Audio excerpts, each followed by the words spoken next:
خطبہ جمعہ کی اہمیت۔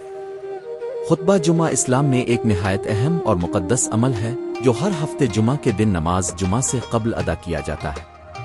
یہ خطبہ نہ صرف عبادت کا حصہ ہے بلکہ ایک جامع دینی پیغام بھی ہوتا ہے جو امت مسلمہ کو اللہ تعالیٰ کے احکامات، نبی کریم کی سنت اور موجودہ حالات کے مطابق رہنمائی فراہم کرتا ہے۔ قرآن و حدیث سے خطبہ جمعہ کی اہمیت۔ قرآن مجید میں ارشاد باری تعالیٰ ہے۔ سورہ الجمعہ آیت 9۔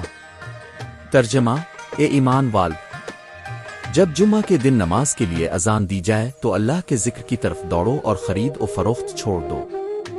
حدیث مبارکہ میں فرمایا، جو شخص جمعہ کے دن غسل کرے، وقت پر مسجد جائے، خاموشی سے خطبہ سنے، اسے ایک جمعہ سے دوسرے جمعہ تک کے گناہوں کی معافی مل جاتی ہے۔ صحیح بخاری۔ خطبہ جمعہ کے مقاصد: ایک، دینی تعلیم و تربیت۔ خطبہ جمعہ کے ذریعے مسلمانوں کو قرآن و سنت کی روشنی میں نصیحت کی جاتی ہے۔ دو، اجتماعی پیغام۔ خطبہ ایک ذریعہ ہے جس کے ذریعے امت کو ایک مشترکہ پلیٹ فارم پر جمع کیا جاتا ہے۔ تین، اصلاح معاشرہ۔ علماء کرام خطبہ کے ذریعے سماجی برائیوں کی نشاندہی اور ان کے حل بیان کرتے ہیں۔ چار، روحانی ترقی۔ خطبہ دلوں کو نرم کرتا ہے اور اللہ کے قریب ہونے کا ذریعہ بنتا ہے۔ نماز جمعہ اور خطبہ۔ نماز جمعہ کی فرضیت کے لیے خطبہ ایک شرط ہے۔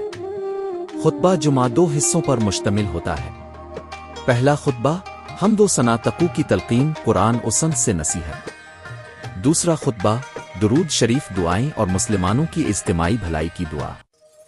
خطبہ جمعہ سننے کے آداب: ایک، خاموشی سے سننا۔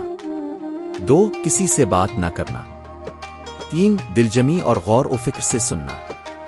چار، خطیب کی طرف متوجہ رہنا۔